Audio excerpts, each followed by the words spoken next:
Hey, what's going on? It's Jason Lucchese with the No Flipping Excuses Show. I am excited that you are here. This is going to be an amazing episode that Jason Palliser and I are going to cover. Jason, how you doing, man? I'm doing great. This is one of my favorite ones because this is a question that I know we get a lot of. So I can't wait to kind of break it down so that we can instill some confidence when you're evaluating this type of asset. So I'm excited. Yeah, absolutely. Cassie asked a great question from one of our previous episodes, and this one's called The 3 Problems with Owning an Airbnb That No One Talks About. So before we dive into that, just want to let you know, nearly 70% of you are not subscribed to the channel. I'm not sure why, Jason. I'm not sure why. We deliver, in my opinion, the absolute best on YouTube. So we deserve you to be a subscriber. Click the button below. Love to have you on there. We're going to be doing a big giveaway once we hit 10,000 subscribers. We're not too far off. Yep. And if we could drop that nearly 70% down to like maybe 20%, I think we could probably hit that number. Yeah. And you guys would be getting an amazing giveaway from us. No charge, something that we want to give back as thanks for your support in the channel. So yeah, and that has helped us close well over 100 transactions. So it's kind of a big deal to us. So subscribe, and once we hit that, then you're going to be notified immediately when we drop what we're going to give to you. So it's a win-win on both sides of the coin. Absolutely. Hey, make sure you hit that big thumbs up button below, smash it, and as always, drop a comment below if you have a question. You want us to maybe have you on for the next envelope that we rip open. We're calling it the Subscriber Award Envelope. You could be that next person. So if there's something that you want Jason and I to share, or maybe you want a guest to come on and we could ask them some great questions, drop it below. We'll continue that conversation in the comment section below. But on that, Jason, let's dive in to this episode. I know we absolutely both love Airbnb. Yep. We love that business. Yeah. But what are some of the problems that you're seeing? What are the top 3? Okay, so let's dive into this. So we get hit up all the time with, hey, I'm doing this and I want to graduate into doing that. What do you think about this type of asset, that asset? So let's just lay them all out there. We got land, we got land development, we got wholesales, we got regular flips, we got rental properties, we got Airbnb or vacation rentals. We have owner financing to other people. We have strip malls, we have commercial multi-unit, we have all these things. But a really hot topic has been, hey, you know what? I'm interested in doing vacation rentals and Airbnbs, whatever you want to call it. And I know the benefits, that I may be able to double or triple or even quadruple. One of our properties quadrupled what the average rent was for the marketplace. It was a no-brainer for doing these types of deals. But this episode and we're in question is centered around, well, but what are some things I should be mindful of? And I think there was a couple that said, are there some things that I'm missing or should be mindful of? That's a polite way of saying, hey, there's some oopsies that I'll skin my knee on, right? And so let's break that down. Let's start with number 1. Okay, things that you don't think about until you get into it, okay? So you have a property and you're going to throw it on, at the very least, you're going to throw it on VRBO, vacation, basically vacation rentals by owner, and you're going to throw it on Airbnb and you're going to get people to raise their hand to book to stay at your property, and you're going to earn some revenue. But here are the things that people don't talk to you about that could cause you some heartburn right out of the gate. And a couple of these that I'm going to go over, and I may go over 3 if that's okay. Okay. So, but just one of them that's easy that I don't need to spend a bunch of time on, that you probably laugh, but hear me loud and clear when I say it, because I know the heartburn it's going to cause you is when people stay at your place, they're probably going to want to have coffee. So obviously, I think if you're getting your place ready to go, you'll probably have a coffee maker. But what you may not know right now until you hear this and take a note, and you can laugh while you're taking the note, some people like a regular coffee pot. Some people that fall on, on the category that I do coffee-wise, like myself, is I'd rather just have a Keurig that I could pop in, press the button, get my coffee. But some people like drinking regular coffee out of a coffee pot. So when you're making your place the most user-friendly, I would do a dual coffee pot and Keurig maker.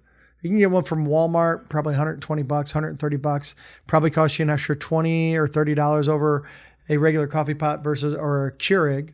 And, but it'll eliminate, here's what it eliminates. It eliminates as soon as they check in. Hey, do you have a Keurig? Or, hey, I like to drink a regular coffee pot. Do you have that? I know it's kind of asking a lot, but could we blah, blah. Now all of a sudden, am I going to get another coffee pot? What am I going to do? And when you're in this space, you want to get good reviews. So you want to make it the most user-friendly that you can. Sounds trivial, but it'll eliminate a lot of Q&A back and forth. You just want them to check in, stay, have a good experience, and leave. So don't leave stuff like this that I know you've probably never heard anywhere else, but you're hearing it here. That's something that you can do to do it the right way right out of the gate. That's the first one. Second one, again, and maybe trivial to you, but I know what can happen on the back end.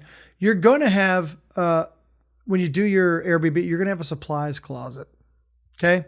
And most people don't know if they're getting started to, you probably want to, number one, to eliminate any problems, label that closet supplies closet. So people that check in know that they're not supposed to go in there. And then the biggest thing for me is make sure you put a lock on the supplies closet, because you know what'll happen if you don't. It's a free for all. People are staying there just like you do at a hotel. And don't tell me you don't. You're walking down the hallway and you're like, you need more towels, and the person's cleaning another room and there's 50 towels on their little towel and cleaning cart, and you just walk by and casually grab a couple of them. If you leave your owner's closet open, or your owner/supplies closet, people are just going to have a free-for-all. So you want to have that labeled, and you want to put a lock on it. I know that may sound silly. You don't want them getting into the chocolate bin either, because you put a little nice chocolate on the pillow, right? So you don't want them getting into that, because I'll eat them all. Yeah. So will I. Especially if you invite me over and I know that it's unlocked, it's going to be a free-for-all. Yeah. And if you don't know at home, subscribe. This guy loves his sweets. Okay. He does. He can't get enough of it. Here's what I want you to do. Let's take your learning to another level. I know you have questions, so schedule a call with me. Go to todaycall.com, fill out a form, and get on my calendar so I can help you start closing deal after deal and answer all your questions to put you on a path to predictable closings. Okay. Now, back to the task at hand. What's another thing from getting the ball rolling Airbnb standpoint that you may not be aware of? Okay, so here's another one. You want to have a smart TV. Okay, so as you're doing, you want to have a smart TV where people can come in, click an easy button. I like the Roku TVs. Okay, because they already have all the apps built in. You want somebody to be able to come in on their stay, sit down, click on one button on the remote, and have all the different apps to get NBC, because maybe they like NBC, or the Disney Channel, or YouTube TV, or YouTube itself, Netflix. So have a smart TV. Otherwise, you're going to take countless phone calls. Hey, I'm trying to find this or watch this channel, and you don't have XYZ, and it becomes a nightmare. And then you're in danger of them not giving you a good review. You get more bookings, and you're able to charge more per night when you start getting good reviews. So I would highly suggest that you have a smart TV in your Airbnb. Now, you're saying one of the, I remember my dad, he got a brand new 1985 console TV. He mainly got it for the Bears that year. So you're saying one of those old school console TVs aren't a good choice? Yeah, that is not a good choice. And hopefully the people... And that was the last time, by the way, that the Bears won. I was going to say, and hopefully the people that stay at your place aren't Bears fans. Okay, sorry. Yeah, that's true. We would have had a chance if they would have made a trade for a better quarterback. Sorry, Rex Grossman. Yeah. Crying over spilled milk. Okay, now back to the task at hand. Okay, so now another thing that I would teach you. Okay, so another thing that I would teach you from an Airbnb standpoint is it will be the quickest request for help. And again, you want to minimize these. That's what we're talking about it. If you don't have prominently displayed the Wi-Fi network and the password. So what we do is we just put it in a little picture frame. We go and spend $2 or $3 on a picture frame. And right when they walk in, it's sitting there somewhere near the TV, coffee table, this and that. It says, hey, Wi-Fi on us, and boom, it's got the Wi-Fi and the password. Otherwise, you're immediately, I'm telling you right now, within check-in, within 15, 20 minutes after they put their stuff down, as soon as they put their stuff down, they're going to ask you for that. So these are things that give a good user experience as you get into Airbnb. These are the things that are going to cause heartburn, and you cannot afford to get bad reviews. So what you need to do, because you're like a hotel, you're competing against people that might stay at a hotel. You're competing against other Airbnb owners. So you want to roll out the red carpet and make this easy. These are mistakes that you would learn over time because you have countless requests for help, which you want to minimize those so that they have a nice, easy stay. And you give yourself the best possible chance of getting those good reviews, which allows you to charge more and get more bookings. So hopefully this kind of paints the picture for you of the things that you need to be thinking about or look out for. And I'll even sprinkle in one last one. Ooh, so a bonus. Bonus. You know how much I love sprinkles. You do. I know you love sprinkles, Captain Sweet Tooth. Okay, so now having said that, the last thing that Mike's having fun over here. You want to come on screen? So from an Airbnb standpoint, one other thing that I want you to be conscious of is that please put automatic door locks. That they could just type in a code, and to make your life easy, get the ones that are programmable. Because they're going to forget what the code is. They're going to book with you to stay with you 3 months from now. They're going to forget. Even though it was in the welcome email as soon as they book with you, hey, here's our code, they're going to forget. So a smart thing you could do is get a programmable door lock, okay, that they can type in a code. What we like to do, and kudos to my wife, Jess, she did this to make life easy. What you do is the door code is the last four of their cell phone. So it makes it real hard for them to get how to get into the property. So, hey, I can't remember the code. It's the last four of your cell phone. Can't remember the code. It's the last four of your cell phone.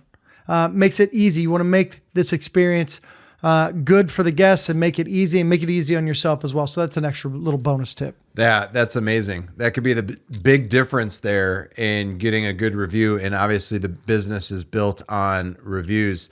So with that said, drum roll, please, Clark. We've got the subscriber award envelope coming in. Woo, where's it at? There it is. Okay, so let's see. So just an FYI, they like to stump me when it comes to opening the envelope. So we'll see how difficult it is. You guys could be watching at home. Yep, it's a little more difficult. I'm going to try and rip this sucker open, but there's some of it. It's like Christmas presents, but it's an envelope with a question in it. So we're going to see how good this is. Oh, here we go. All right. Carlos W. is asking, I'm finding potential rehabs. I want to flip them. What should I do to make it happen? From Carlos W. So that's a really good question too, because there's some folks out there that, might be interested in either, hey, should I get involved in wholesaling? Should I start flipping properties, rehabbing them? So that's a really great question, Carlos. We could make a whole entire episode around that one. So we'll break that down. So stay tuned, subscribe. Once that's dropped, you'll be immediately notified, but we will get to work on breaking down some things that you need to be mindful of when you're doing a rehab to make sure that you're getting it to the finish line, spending the least amount of money and being the most efficient doing it. So absolutely, without a doubt. Absolutely. Hey, help us get to 10,000 subscribers. Become a subscriber below. Make sure you share this video. Share it on Facebook, LinkedIn. Share wherever you feel is best, where this video could possibly help somebody out that we would absolutely love that. So once we hit 10,000 subscribers, we're planning on having a big giveaway only for subscribers. So make sure you click that button below. Make sure you give this video a big thumbs up. And as always, leave a comment below. You might be the next person that gets the subscriber award envelope call out, and we do a video specifically for your topic. But other than that, I'm Jason Lucchese. On behalf of Jason Palliser and myself, we will see you guys on the next one. Take care. Bye now. See you, folks.